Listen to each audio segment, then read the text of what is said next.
Assalamualaikum warahmatullahi wabarakatuh. Alhamdulillah, puji syukur kehadirat Allah Subhanahu wa Ta'ala yang pada malam hari ini masih memberikan kita nikmat berupa kesehatan yang kita gunakan untuk mengkaji ilmu di majelis yang dimuliakannya Allah Subhanahu wa Ta'ala. Mudah-mudahan selalu dilimpahkan petunjuk dan hidayah kepada kita semua. Amin amin ya rabbal alamin. Salawat dan salam selalu kita haturkan kepada junjungan Nabi besar kita, Nabi Muhammad Sallallahu Alaihi Wasallam. Malam hari ini kita akan menyambung kajian kita yang kemarin, pengenalan diri kepada Tuhan. Okay? Kita ulangi, kita perdalam supaya yang baru bisa paham dan yang lama semakin paham. Karena barang siapa tidak mau mengenal diri, barang siapa tidak mau berusaha mencari jati diri, barang siapa yang menolak kewujudan Allah di dalam diri, maka dialah yang terkunci mata hatinya oleh Allah Subhanahu wa Ta'ala. Barang siapa yang telah terkunci kalbunya, hanya Allah saja yang mampu membukanya kembali. Jadi orang-orang yang tidak mau berusaha mengenal jati dirinya, menolak kehadiran Allah Subhanahu wa Ta'ala, inilah yang dikatakan Allah orang-orang yang sombong dan yang zalim. Karena orang-orang seperti ini selalu mensejajarkan diri dengan Tuhannya, karena mereka tidak mengenal, lalu mereka merasa ada wujud diri. Dan setelah mereka merasa ada wujud diri, maka sifat-sifat Tuhan semuanya diakui. Inilah orang-orang yang merugi. Inilah orang-orang yang celaka di masa hidupnya. Karena akhirnya semua diakui dia. Ya, ini yang bahaya. Ini dikatakan pula orang-orang yang telah melakukan syirik khafi, syirik yang secara tersembunyi. Oleh sebab itu sangat penting selalu kita kaji, kita ulang untuk mengenal diri. Karena terkadang yang sudah dijabarkan pun kita sering lalai. Ibaratnya seperti orang naik kendaraan. Kalau naik kendaraan sambil melamun, tikungan bisa lurus. Naik motor Ibu, atau mobil, kalau kita melamun, tikungan bisa lurus. Karena tidak sadar, namanya lalai. Seperti itu kita. Tidak menjamin orang yang rajin sholat, rajin zikir, rajin ibadah, ahli surau atau orang-orang masjid pun tidak menjamin mereka lalai dan lupa, karena terkadang di dalam kesendiriannya mereka merasa sendiri, lalu di dalam kesendiriannya mereka melakukan banyak maksiat karena merasa sendiri. Maka kita selalu diliputi Allah Subhanahu wa Ta'ala. Di sinilah yang dikatakan termasuk orang-orang yang lalai, orang-orang yang tidak mengenal Tuhan. Yang sudah diterangkan pun terkadang seringkali lalai dan lupa. Ini tidak boleh, ini tidak baik, tetap saja dijalani. Itu seperti orang naik kendaraan tadi. Waktunya harusnya menikung, kalau dia sadar pasti berbelok. Tidak mungkin sadar, Bapak Ibu. Tapi karena melamun, lalai, tidak sadar, goplah namanya. Ya, goplah ini mayoritas berasal dari hati yang mati. Hati yang mati dikatakan hati yang membatu. Hati yang membatu karena jarang melantunkan zikir, maka keras hatinya. Ya. Oleh sebab itu, untuk meminimalisir, untuk mengurangi, dan mudah-mudahan diberikan hidayah, selalu ingat kepada Allah Subhanahu wa Ta'ala. Malam ini kita kaji kembali yang namanya sifat Allah yang menjadi rahasia bagi insan. Nah, dikatakan rahasia karena tersembunyi. Seperti ini Bapak Ibu, seperti gelas ini. Yang tersembunyi di gelas ini apa Bapak Ibu? Zatnya serbuk kaca, tidak terlihat ya. Yang terlihat gelasnya, yang terlihat wujudnya. Ini dikatakan sifat. Nah, karena sudah diwujudkan, maka zatnya, asal sumber dari gelas ini tadi akhirnya tersembunyi. Adanya bentuk gelas karena ada bahannya. Kalau nggak ada bahannya tidak terbentuk gelas, ya. Seperti itu insan, tidak akan terbentuk insan kalau tidak ada rahasia yang disimpan ke dalam diri insan itu sendiri. Paham ya Bapak Ibu? Sifat Allah ini sebetulnya kan tidak bisa dihitung. Tapi untuk mengenalnya cukup dihimpun ke dalam 20 sifat saja. Karena dengan 20 sifat insya Allah kita akan diperkenalkan kepada hakikat Tuhan itu sendiri. Yang pertama yang kita kaji ialah sifat wajib bagi Allah. Nah, ini yang perlu digarisbawahi Bapak Ibu. Kalau mengkaji sifat 20, yang terpenting ialah yang wajib bagi Allah. Berarti tidak untuk kita. Nah, sifat wajib bagi Allah yang pertama, diri nafsi, sifat nafsiyah, ialah wujud. Wujud Allah ada dengan sendirinya. Tiada yang mengadakan. Artinya mandiri, ada dengan sendirinya, dikatakanlah wajibul wujud, ya? Wajib ada wujudnya. Ini yang pertama, ada dengan sendirinya. Berarti lawannya wujud ialah, di sini saya tidak tulis Adam. Ini sifat mustahil bagi Tuhan, bagi Allah. Adam ialah tiada.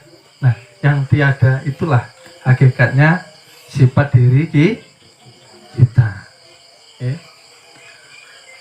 Sifat nafsiyah ini juga disebut dengan zat. Zat juga disebut sebagai Allah. Ini yang pertama, sifat nafsiyah. Karena yang sifat 20 tadi dirangkum ke 4 sifat. Sifat nafsiyah, sifat salbiyah, sifat ma'ani, dan maknawi. Ya, supaya kita tidak bingung ya. Di sini ngaji sifat 20 tidak sampai sehari, tidak sampai sejam selesai ya. 20 dihimpun ke 4 ya, dan keempat nanti hakikatnya dihimpun kembali ke sifat wujud. Karena segala sifat ini kalau tidak ada wujud tidak ada. Ya. Lalu sifat salbiyah ini sifat yang menafikan, sifat yang menolak, ya, yang bertentangan dengan sifat Tuhan. Maka dikatakan Tuhan itu, Allah itu kidam, yang terdahulu. Maka tidak ada yang mendahului itu Tuhan. Lalu bako atau kekal, maka tidak ada yang mampu membunuh, membinasakan atau menenggelamkan wujud Tuhan. Berarti kalau di sini kidam terdahulu, berarti wujud kita baharu. Ini tidak saya catat. Sifat mustahil bagi Allah. Baharu yang tadi Adam, yang kedua baharu. Baharu artinya apa? Dari tidak ada, lalu dari setetes air ayah dan ibu kita diadakan menjadi darah, dari darah menjadi tulang, dari tulang menjadi bungkus dengan daging, ya. Setelah itu aku jadikan sesempurna-sempurna bentuk manusia itu, ya. Berarti awalnya kita tidak ada, ya. Baru berarti kalau tidak ada nanti kembali tidak ada, ya. Lalu bako kekal, berarti di sini sifat mustahil bagi Tuhan, berarti di sini binasa. Jadi suatu saat kita akan menemui yang namanya kematian. Ya. Lalu mukhalafatul lil hawadis, artinya berbeda dengan ciptaan. Laisa kamitslihi syai'un, dan qiyamuhu binafsi, berdiri dengan sendiri. Kalau kita berdiri dibantu dengan rohani. Kalau mayat diangkat dengan manusia. Nafsiyah dan salbiyah ini tadi. Lalu sifat ma'ani ialah sifat zohir yang Allah tampakkan, yang Allah wujudkan ke jasad batang tuh. Sifat ma'ani itu maksudnya. Kalau maknawiyah, sifat batin yang disematkan di dalam rohani. Sederhana, jadi mudah. Ma'ani dan maknawiyah. Ma'ani ini terlihat secara zohir, Kalau kodrat dikatakan berkuasa, dia diletakkan di dalam tulang manusia. Tulang ini yang membuat kita kuat, Kalau tidak ada tulang seperti balon, Seperti bayi baru lahir, biasanya ibu-ibu yang tahu. Kalau lahir, bayi ditarik itu kan masih lunak tulangnya, seperti karet. Nah, makanya bisa ditarik keluar. Begitu sudah keluar, dipotong pusatnya, tulang itu akan mengeras. Seperti itu ya. Nah, seperti itu. Itulah yang menjadikan kekuatan. Dinamakan kodrat. Nyatanya diletakkan di tulang, yang bisa dilihat. Irodat ialah kehendak, dinyatakan di dalam darah. Orang berkehendak yang memompa ke seluruh tubuh ialah darah. Kalau darah tidak ada, tidak bisa berkehendak. Nyata sudah ya. Mudah ini. Ilmu ialah mengetahui, diletakkan di dalam hati. Kalau hayat atau hidup diletakkan di kulit, maka kulit ini membungkus seluruh tuh, akhirnya hidup. Nah, ini yang terlihat ma'ani. Lalu sama ialah mendengar, dinampakkan Tuhan melalui telinga. Kemarin sudah ini saya gambar supaya mudah dipahami Bapak Ibu. Ya. Basor melihat, disematkan, diwujudkan Allah melalui mata. Ya. Lalu kalam berkata-kata Allah wujudkan melalui bibir. Paham ya Bapak Ibu? Ma'ani yang terlihat, yang terzohir. Ini belum berfungsi ketika roh belum ditiupkan ke jasad atau batang tubuh. Ketika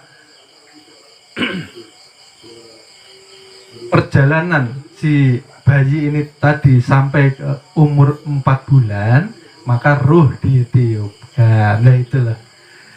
Akhirnya batang tubuh bayi ini bisa mempunyai kuasa akhirnya karena ada ruh tadi. Nah inilah dikatakan maknawi, sifat maknawiyah, sifat batin yang tersembunyi. Karena tanpa ruh maka tulang ini tidak akan bisa mempunyai kuasa untuk bergerak. Maka dikatakan qadiran, maha berkuasa. Nah ini loh. Terus kehendak irodat. Kalau tidak ada sifat muridan yang ada di dalam ruh, maka tubuh tidak bisa mempunyai kehendak karena yang maha berkehendak belum ada. Lalu ketika ada hati tetapi belum ada sifat aliman yang dibawa ruh, maka hati ini tidak mampu mengetahui apapun yang diajarkan oleh manusia. Nyatanya jasad batang tubuh yang sudah terbujur kaku dibungkus kain kafan tidak bisa diajari membaca. Alif ba ta tidak bisa. Nah itu karena sudah tidak ada sifat aliman, tidak ada ruh sudah. Jadi nyata hidup, mendengar, melihat, berkata-kata ini tadi ternyata datangnya dari maha kuasa, yaitulah Allah Subhanahu wa ta'ala yang tajali menjadi zat nyata kepada kita menjadi ruhani. Lalu untuk menyatukan sifat ma'ani dan maknawiyah, untuk mengikatnya melalui sifat wahdaniyat, yaitu sifat yang menyatukan ma'ani dan maknawi supaya tidak terlepas. Kapan terlepasnya? Ketika sudah selesai masa hidup di dunia. Nah ini sifat 20 sudah selesai. Artinya di sini kita harus memahami bahwa hakikatnya sifat Tuhan sudah tertanam di batang tubuh kita. Zohir batin Bapak Ibu. Artinya apa? Artinya Tuhan mempunyai diri, bernama Allah. Tuhan itu punya diri, namanya Allah. Lalu Tuhan mempunyai wujud. Ini tadi diri, diri, yang batiniah. Ini wujud yang zohir, namanya Muhammad.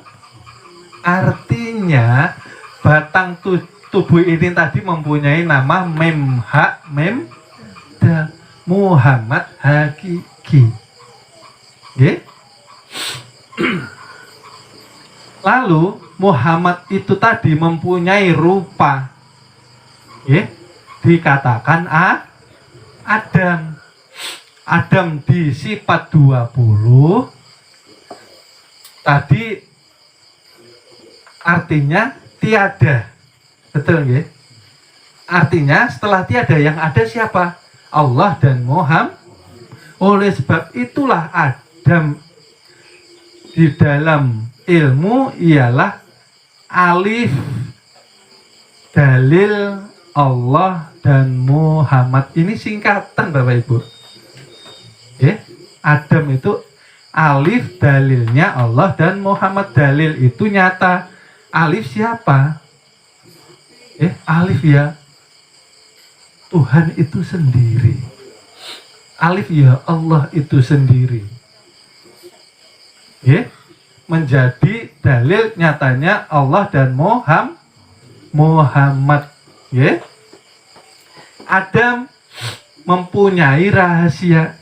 Ini Adam mempunyai rahasia. Rahasianya dikatakan insan. Artinya insan bukan kita. Oleh sebab itu ini ada proses tanajul yang kemarin kita jelaskan di sini, saya gambar supaya makin paham. Tuhan ingin dikenal lalu menzohirkan. Tuhan ingin dikenal supaya ada yang menyebut, ada yang melihat, ada yang menyatakan. Dizohirkan daripada dirinya dikatakan nur. Nah, nur tadi sebagai bayang-bayang dikatakan nurnya Allah Subhanahu wa ta'ala. Lalu nur Allah tajali kembali menjadi nur Muhammad. Karena ketika nurullah tercipta belum bisa dikenali karena merupakan zatullah. Lalu tajali menjadi nur Muhammad dikatakan sifat itu wujud bentuk. Artinya seluruh alam semesta dan diri kita dikatakan nur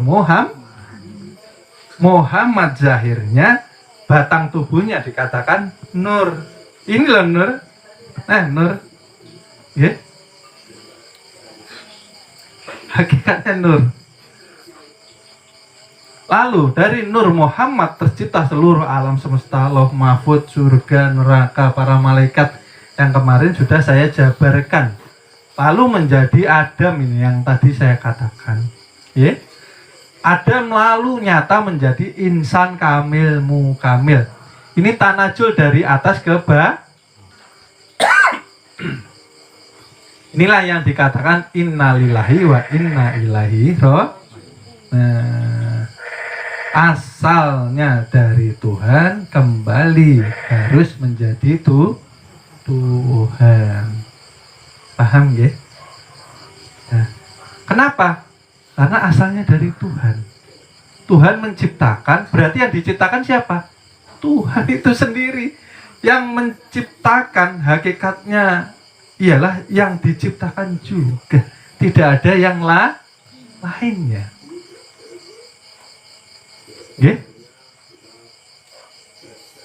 Dari atas ke bawah, hakikatnya insan Tuhan itu sendiri. Cuman ketika kita sudah mengenal hakikat jati diri, maka dilarang kita menyebutkan.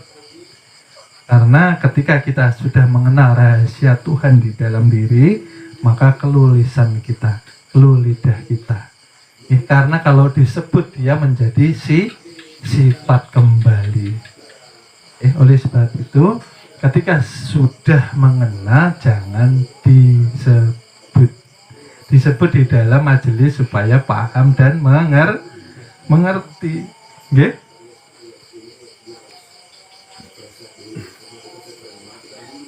Ya ini yang dikatakan. Asal Allah kembali kepada Allah. Asal Allah tetap menjadi Allah. Karena kita nyatakan insan ini nyata ke batang tubuh. Batang tubuh ada hati. Di dalam hati ada ruh. Di dalam ruh ada sir. Di dalam sir ada zat. Maka kita tenggelamkan coba. Tubuh kita panakan ke hati. Akhirnya terlihat sebetulnya hati yang menggerakkan tubuh. Bapak Ibu, kalau sholat yang dijalankan yang pertama kali apa? Niat.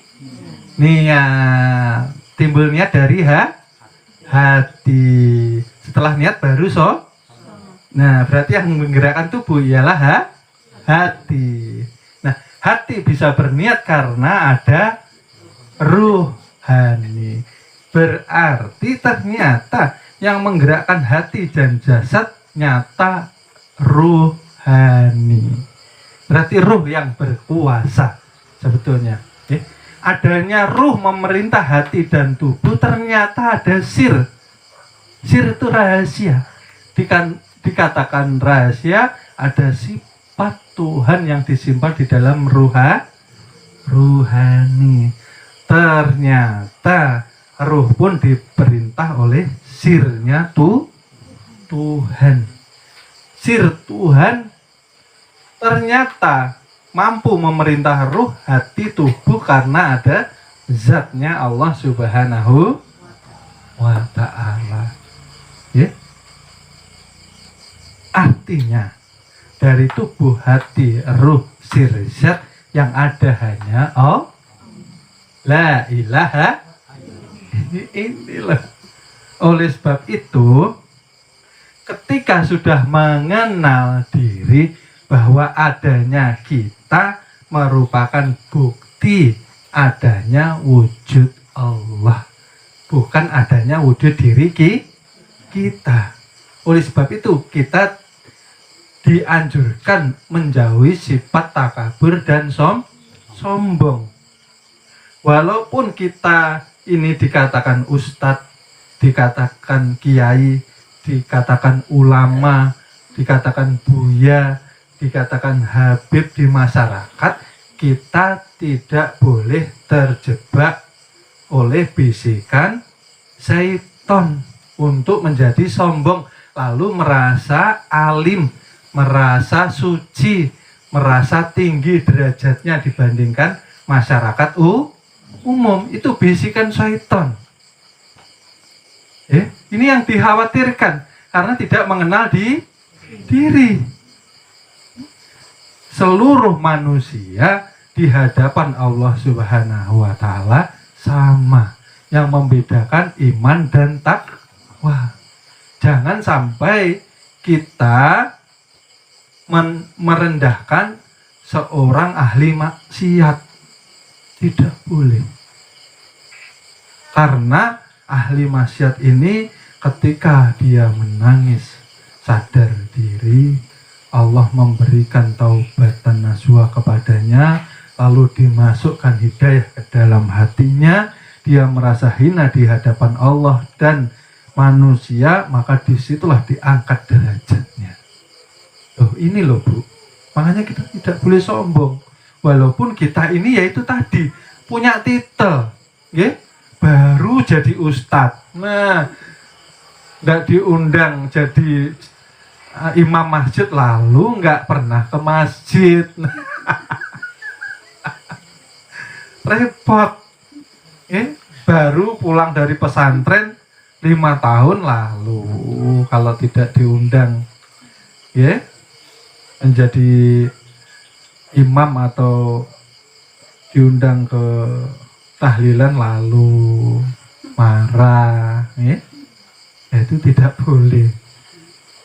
Inilah pentingnya mengenal jati dengan siapapun, entah itu baik, entah itu buruk, itu kan menurut pandangan kita.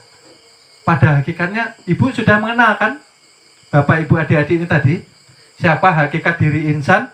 Ialah perwujudan tajalli Tuhan karena ingin dikenal. Lalu Allah wujud menjadi insan melalui zat dan zat ke dalam badan nyata menjadi ruh, sifat ke badan menjadi batang tubuh. Dikatakan Muhammad, dikatakan ilah nur atau cahaya. Ini tidak boleh direndahkan. Gitu loh. Artinya memandang siapapun tidak boleh melihat fisiknya. Dihormati. Walaupun ada orang bajunya compang-camping, jangan lalu menjauhi. Lalu di hatinya, wah, jangan-jangan ini nanti nyopet. Lalu buruk sang. Nah, ini tidak boleh ya Bapak Ibu. Karena kita sudah mengenal jati diri, selalu baik harus selalu baik sangka. kepada siapapun. Ini loh pentingnya Bapak Ibu. Percuma belajar agama tapi hatinya masih kotor. Oleh sebab itu ketika kita ingin innalillahi wa inna ilaihi rajiun, asal dari Tuhan harus kembali kepada Tuhan. Asal dari Allah harus tetap menjadi Allah. Lah kalau hari kebangkitan di dalam hati kita masih menyimpan sifat haiwan, sifat harimau. Harimau itu apa Bapak Ibu?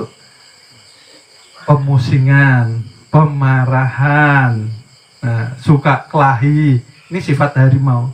Tidak mau mengalah. Ya? Lalu apa lagi? Sifat tikus.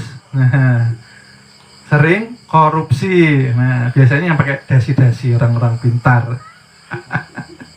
Menggelapkan dana pemerintah. Nah, sifat tikus. Lalu sifat apa lagi? Sifat hewan ternak. Nah, kambing, sapi. Ya, yang dipikir selalu maka enggak tahu itu. Ini rumputnya orang kah? Rumput tetangga kah? Atau rumput sendiri? Yang penting makan. Ya, tidak mengurusi halal dan haram. Ya karena ada kata-kata seperti ini. Yang nyari haram ada susah Pak Ustadz. Apalagi nyari yang halal. Ya, nah ini sifat hewan ternak. Lalu sifatnya kera atau monyet yang lebih mementingkan sifat nafsu syahwat, ya, yang dituruti. Allah akan membangkitkan seluruh manusia mengikuti apa yang tersimpan di dalam hatinya ketika dia meninggal dunia. Itu loh Bapak Ibu. Kita dari kesucian harus kembali dengan suci. Ada jalannya dengan zikir. Zikir itu tadilah untuk melepaskan, merontokkan, membersihkan sifat-sifat hewan dan sifat-sifat setan. Ya? Sifat setan apa Bapak Ibu? Bangga di diri. Mentang-mentang orang kaya, nah lalu melihat orang di sekelilingnya merendahkan. Itu sifat setan sombong di tengah dada ini, ya. Ini kalau tidak dirontokkan, dibersihkan dengan zikir, maka tidak akan hilang. Oleh sebab itu bahaya Bapak Ibu, ya. Walaupun sudah diterangkan hakikat jati diri, kita harus berjuang untuk membersihkan sifat-sifat yang kotor yang masih kita ikuti di dalam diri kita. Karena ini jaminan nanti Bapak Ibu, ketika kita meninggal, kita masih membawa sifat yang tidak baik. Ini loh Bapak Ibu. Maka kita dibangkitkan sesuai dengan apa yang kita simpan terakhir kali hidup. Kalau kita masih mengutamakan, mengikuti, menuruti sifat-sifat hewan dan setan, maka kita akan dibangkitkan dalam bentuk senyata-nyatanya, ya, menjadi hewan dan setan. Itu bahaya Bapak Ibu. Oleh sebab itu kan dibekali zikir zahar, la ilaha illallah. Hujamkan la ilaha illallah, la ilaha illallah, la ilaha illallah. Terus dihujam, ya, ke dalam hati supaya digetarkan. Ya, kalau pohon itu digoyang. Karena sifat yang kotor pasti jatuh.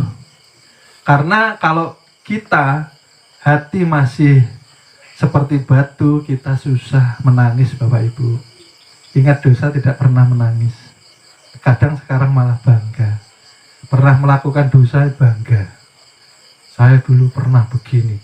Saya dulu pernah begini. Itu tanda hati kita perlu dihidupkan. Karena kondisi seperti itu hati kita masih kondisi mati. hati masih melekat dengan dunia, terlalu cinta dengan dunia. Ini ya bahaya Bapak Ibu. Ya, apa yang engkau cintai, maka engkau akan dihidupkan dengan yang engkau cintai. Itu tadi sifat kita. Kalau kita masih suka belajar ilmu ketuhanan, kok masih mudah marah, mudah buruk sangka, itu tandanya kotor hati kita. Gitu loh. Mudah tersinggung. Ya, dinasihati baik merasa tersinggung. Nah, berarti zikirnya kurang. Itu ini taruhan untuk kita Bapak Ibu, ya. Zikir harus dijalankan untuk membersihkan hati yang kotor ini tadi, ya. Sekarang pun sebetulnya wujud kita ini sudah mengikuti apa yang kita puja di dalam hati kita, dan itu hanya diketahui oleh para kekasih-kekasih Allah Subhanahu wa Ta'ala. Ya. Kalau kita, yaitu tadi loh Bapak Ibu, ya, jadi orang yang sabar, ya. Karena yang sebetulnya diuji siapa toh Bapak Ibu? Lah bukan kita toh. Zat menguji sifatnya.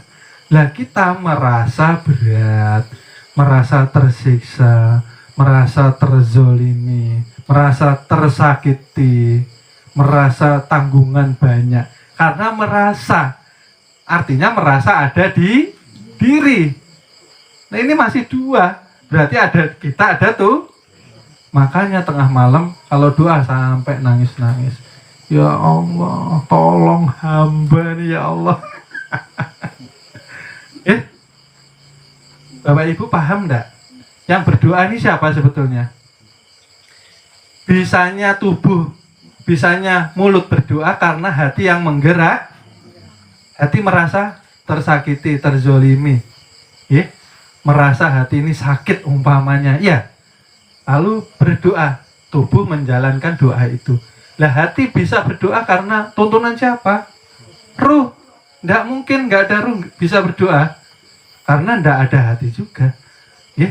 Lah ruh ini yang memerintah siapa? Kalau nggak sir dan zat, hakikatnya apa? Kita ini sebetulnya tinggal menjalani cerita kehidupan yang sudah Allah tulis di Lauh Mahfuz. Tugas kita sabar, tidak boleh mengeluh. Ya, ini mengeluhnya kemana-mana. Ketemu saudara sama saudara, ya. Na'udzubillah. Tahu sudah. Jangan merasa. Sekarang ini belajar ilmu ketuhanan harus bisa merasakan. Lalu kita tingkatkan. Zikir secara syariat, lisan selalu basah dengan zikrullah. La ilaha illallah. La ilaha illallah. La ilaha illallah. Ya. Lalu dimasukkan lagi ke dalam hati melalui zikir thariqah. Ambil hurufnya di Allah saja. Allah, Allah, Allah, Allah, Allah. Ini zikir thariqah. Ya. Lalu masukkan lagi zikir hakikat melalui napas. Ya, napas. Ketika masuk dia mengatakan hu, dia. Dia yang terlihat, dia yang terdengar, dia yang wujud, dia yang bergerak. Hakikatnya semua yang kita lihat, yang kita dengar, ya, yang kita rasakan tidak lain ialah Allah Subhanahu. Makanya keluarnya Allah. Tetap hanya dirasakan. Napas ini loh dirasakan Bapak Ibu. Ya. Karena napas sudah berzikir dengan sendiri, tidak boleh disikirkan ya. Kalau napas hanya dirasakan, ketika masuk dia itu berzikir sendiri, kita tidak perlu zikir, maksud saya. Ya, tugas kita hanya merasakan, ya, keluar masuk hanya dirasakan. Ketika terus merasakan zikir napas, puncaknya ialah sirul asror. Sirul asror sudah tidak ada lagi yang diingat. Karena puncak zikir ialah tidak mengingat lagi. Itulah Bapak Ibu. Puncak zikir. Kenapa dikatakan tidak mengingat? Karena kita sudah sadar hakikat diri kita, ternyata Allah ingin dikenal tajalli ke batang tubuh melalui zat dan sifat. Artinya adanya diri ini karena adanya Allah ingin dikenal. Berarti adanya diri kita ini bukan milik kita, Bapak Ibu. Itulah maksudnya. Ini sirul asrol ialah memandang diri dengan kesadaran, lalu diam merasakan. Diam dengan merasakan. Oleh sebab itu dikatakan ada Islam, ada ada syariat, ada hakikat, ada makri. Ibaratnya itu ada kulit buahnya, ada buahnya, ada rasanya. Ya, artinya apa? Yang tadi dilatih zikir lisan zahar, zikir yang diucap itu untuk membersihkan itu fungsinya yang pertama. Lalu zikir torikoh, zikir hati untuk menyadarkan kondisi kolbu kita bahwa aku ini loh Allah, aku yang berkuasa bukan engkau, aku yang wujud bukan engkau, aku yang nyata terang benderang bukan engkau, kata Tuhan. Ya, lalu di puncak kesadaran sudah tidak disebut lagi karena ya sudah kena. Ya. Sudah kena masa disebut-sebut. Ya. Umpamanya kita sudah mengenal seseorang, ya. Kalau dekat masa ia disebut? Kan enggak lagi. Sudah tahu orangnya. Artinya tinggal merasakan nikmatnya. Nikmat tidak akan bisa dirasakan ketika tidak dimakan buahnya. Buah tidak bisa dinikmati ketika tidak dikupas kulitnya. Artinya puncaknya, nikmatnya ialah merasakan nafas. Inilah puncak ilmu para wali. Makanya wali itu banyak diam, Bapak Ibu. Nyangkul di sawah, nyangkul di kebun umpamanya, nggih. Nyari rumput, diam, dia menikmati kebersamaannya dengan Tuhan melalui napas.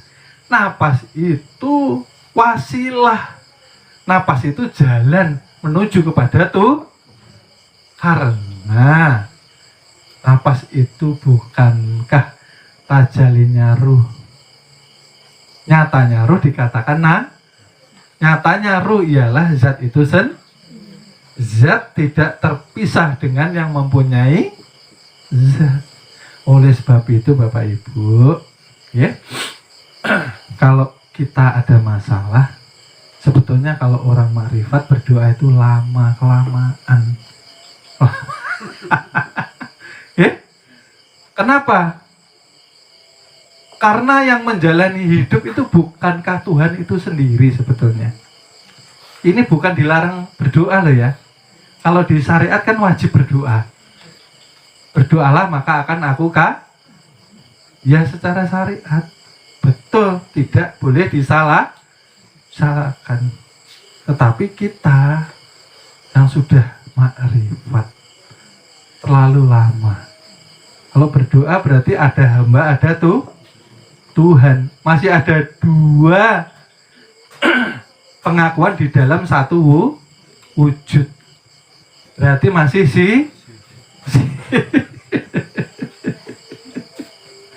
iya kah? Ya seperti itu loh. Kalau kita mempunyai masalah, cukup sirul asror. Cukup dengan zikrullah. Karena sirul asror tidak bisa berjalan kalau hati kita masih kotor, susah menangis. Ya, susah menangis itu tanda hati masih keras. Melakukan kesalahan tapi tidak merasa bersalah. Ya. Seperti itu. Ya? Jadi ada apapun, kondisi bagaimanapun, tidak boleh kita khawatir, tidak boleh kita kebingungan, tidak boleh kita was-was, tidak boleh kita ketakut. Kenapa? Karena kita bersama Tuhan. Tuhan meliputi, tidak di luar, tidak di dalam diri. Karena Tuhan tidak boleh ditempatkan. Karena Tuhan tidak bertempat. Allah muhit, meliputi kita, tidak pernah terlepas dengan kita. Ya karena yang menguji dan yang diuji hakikatnya ya Allah itu tadi. Kita sering merasa menderita karena kita yang sering kita lakukan adalah merasa. Sekarang dibalik, sering merasakan kehadiran tuh melalui coba Bapak Ibu nanti pulang ke rumah, mau tidur, kalau susah tidur jangan pegang HP, jangan cari hiburan apapun, karena sebetulnya kebahagiaan itu hakikatnya berasal di dalam diri bukankah dengan zikir hati menjadi betul kan Bapak Ibu? Sebetulnya kan seperti itu. Kenapa kita mencari ketenangan di luar daripada dalam diri kita? Ya? Seperti itu. Ya? Jadi tetap apapun yang terjadi harus tetap ini loh Bapak Ibu. Nanti pulang, saya himbau dicoba. 10 menit kah, 5 menit kah, rasakan sirul asrar ini tadi. Merasakan napas itu kayak apa rasanya. Ketika kita terus merasakan, maka kita lama-lama akan lupa diri. Itulah dikatakan kita mencapai makom fana. Lupa masalah, lupa hutang, lupa tanggungan. Ketika kita lupa, maka Allah akan datangkan keberlimpahan, pertolongan, dan rezeki dari segala arah. Kenapa? Kalau hati kita sudah bersih, kita selalu terhubung dengan Tuhan, maka nur Muhammad akan menyala terang Nur ini kalau menyala Bapak Ibu, dia mendatangkan keberkahan, keberlimpahan, keberuntungan, kebahagiaan, keselamatan dunia wal ada saja yang menolong kita. Maksudnya seperti itu. Tidak usah takut. Sering sekali saya katakan, karena saya pribadi sudah menjalani, gitu loh. Jangan takut, apalagi masalah rezeki apa? Rezeki dalam hal mate. Bukankah di perguruan sudah diterangkan, rezeki yang berbentuk materi itu rezeki yang paling bawah, yang paling yang paling di atas apa rezeki itu? Iman takwa. Iman, takwa, hidayah, baru kesehatan, baru keselamatan, baru rezeki secara materi. Gitu loh Bapak Ibu. Selama ini kebanyakan manusia kalau kita membahas rezeki di pikirannya uang, rezeki di pikirannya maka rezeki yang paling tinggi iman dan kalau seseorang tidak diberi iman takwa berarti tidak diberi rezeki. Kalau iman takwanya sudah tidak ada, berarti untuk selanjutnya kesehatannya, keselamatannya, rezeki materinya ini bahaya. Seperti itu loh Bapak Ibu. Maka kita tidak boleh meragukan Tuhan. Tuhan sudah nyata loh. Batang tubuh sudah dijelaskan loh tadi. 7 sifat yang sudah dimasukkan ke tubuh nyata sudah loh. Yang ada sifatnya siapa? Allah. Kita tidak ada. Maka jauhkan yang namanya mengeluh, merasa menderita, berarti merasa ada di diri, itu loh, dilatih, gitu loh. Jangan merasa, sekarang dilatih untuk merasakan. Karena semesta ini juga dikatakan Nur Muhammad ini akan melayani kita ketika kita menyala, gitu loh. Nur cahaya badan tubuh, kalau sudah menyala terang benderang, maka dunia akan mencukupi kita. Dunia itu siapa? Sifat. Ya kita siapa kalau sudah terang benderang? Yang nyatanya dikatakan Allah Subhanahu, tapi tidak boleh mengaku menjadi itu, ya, karena kita tidak ada, ya, kita tidak ada mempunyai kekuatan untuk mengaku-ngaku, ya. Adanya mulut karena ada mutakaliman, ya. Adanya kalam karena ada maha yang berkata-kata. Yang mengaku Tuhan ialah Tuhan itu sendiri. Oleh sebab itu kalau mengaku Tuhan ditangkap polisi. Ya, enggak boleh, nggih. Karena kita bukan Tuhan.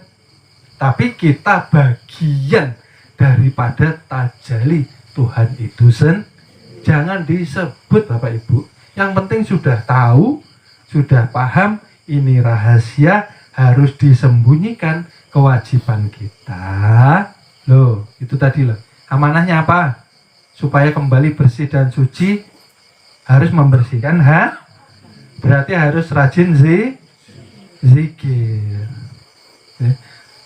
Setelah rajin zikir, maka setelah hati bersih, kita bisa memulangkan 7 sifat ketuhanan. Akhirnya ketika kita melihat, kita sadar bahwa yang memperlihatkan kita ialah sifat basirannya Tuhan. Kita melihat ini, nah Bapak Ibu, bukankah ini nikmat Bapak Ibu? Berarti ini yang melihatkan kita, seluruh yang terpandang ialah melalui sifat basirannya. Bukan mata yang melihat, tapi sifat penglihatan Tuhan yang telah dimasukkan ke dalam ruhani. Karena nyatanya jasad yang sudah terbujur kaku, ada mata tapi tidak bisa melihat. Loh, itu loh Bapak Ibu. Makanya kalau hidup mau tenang, hidup mau berhasil, hidup mau sukses, kembali kepada Tuhan. Caranya bersihkan hati. Dengan apa? Zikir. Dengan apa? Dengan kesadaran. Dengan apa? Mengemban amanah. Tubuh jangan untuk berbuat maksiat. Nah, ini bukan punya kita tahu Bapak Ibu. Jasadnya, ruhnya dikatakan wujud, sifat wajib bagi Bapak Ibu sudah paham sekarang? Artinya apa? Ketika di jalan kita menemukan uang 10 juta umpama, jangan sekali-kali kita ambil. Bukan milik kita. Kecuali ketika kita mengambil, kita serahkan kepada yang berwajib. Bukan untuk kita miliki maksudnya. Walaupun tidak ada orang, tapi kita mengambilnya bersama Allah. Paham Bapak Ibu? Artinya kita tidak pernah sendirian. Ketika sendiri diuji keimanan kita. Sadar kan? Enggak ini. Nah, yang ada ini siapa gitu loh. Yang bergerak siapa? Tidak pernah kita bekerja melainkan Tuhan yang membantu kita bekerja. Sering saya katakan, sering banget saya katakan. Oleh sebab itu hati jangan melekat kepada materi. Akunya dihilangkan. Hartaku, uangku, rumahku. Nanti kebakaran bisa stres. Nanti kebakaran bisa gila. uangku di bank 1 triliun tiba-tiba hilang, nah bisa tertawa sendiri karena hati melekat kepada materi gitu loh ya. Karena kebiasaan manusia itu kalau tetangganya mobilnya hilang tidak merasa sedih enggak Bapak Ibu? Kalau tetangga kita punya mobil hilang merasa sedih enggak? Enggak, pasti enggak. Kenapa? Hati kita masih mati. Kalau hati hidup pasti kita ikut menangis ya? Karena dia ya kita ya dia. Tidak boleh ya? Alhamdulillah mobil kita nggak hilang ya Mak. Nah bersyukur di atas penderitaan orang lah. Loh, dosa Bapak Ibu ya, dosa, tidak boleh seperti itu. Kalau orang bersedih kita harusnya ikut bersedih, tidak boleh mentertawakan, tidak boleh yang seperti itu. Berarti hati kita masih mati, hati kita masih kotor. Artinya kita tidak mampu merasakan penderitaan orang lain. Artinya hati masih melekat kepada materi.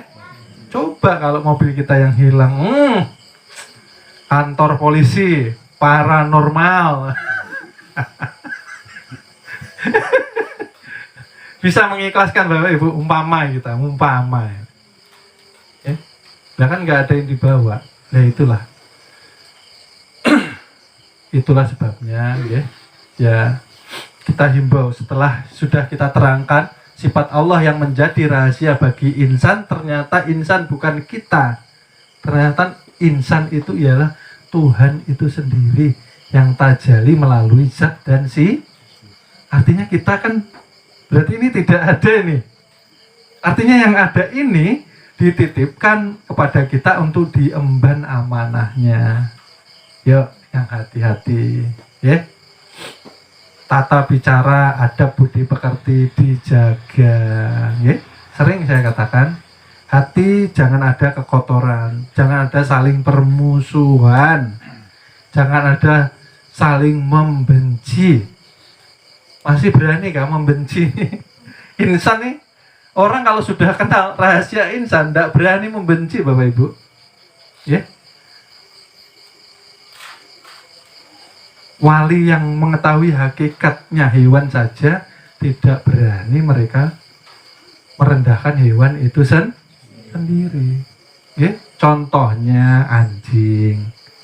Ya, anjing ini cukup dihindari karena najis, tapi tidak boleh dibenci. Ya, anjing masih jauh lalu kita siram pakai air panas. Loh itu ciptaan Tuhan. Loh betul. Yang bahaya itu ialah najis batin kita ini loh. Ini kalau dibasuh dengan 7 samudra tidak akan bisa najisnya anjing bisa dibasuh, bisa dibersihkan, betul Pak? Begitu loh. Cukup dihalau. Kalau ada anjing cukup dihalau, ditakut-takuti aja. Jangan menyakiti. Karena kita bukan yang menciptakan. Itu loh maksudnya, ya. Tetap dijauhi, menjaga jarak karena tapi tidak boleh contoh seperti itu. Okay? Ada kan sekarang seperti itu. Ya, ada batu dilempar batu, kasihan Bapak Ibu. Kadang sampai kena kakinya pincang-pincang. Itu makhluk Tuhan loh. Loh betul nggih? Paham nggih? Termasuk Nur Muhammad. Jangan lihat tubuhnya. Loh, ini contoh kecil. Dia juga makhluk, ya. Siapa yang menyakiti makhluknya, Tuhan marah juga Bapak Ibu. Bikin tidak bisa, merusak aja. Nah itu loh. Semut mudah mematikan, bikinnya kayak apa? Ya, bisa. Sekecil itu hidup kita matikan dengan mudahnya umpamanya. Tidak ada alasan, tidak ada alasan, iseng-iseng aja. Jangan dimatikan, biarkan hidup. Karena kita tidak bisa menghidupkan juga. Mematikan, merusak mudah. Nah, paham nggih? Ya mudah-mudahan, nggih.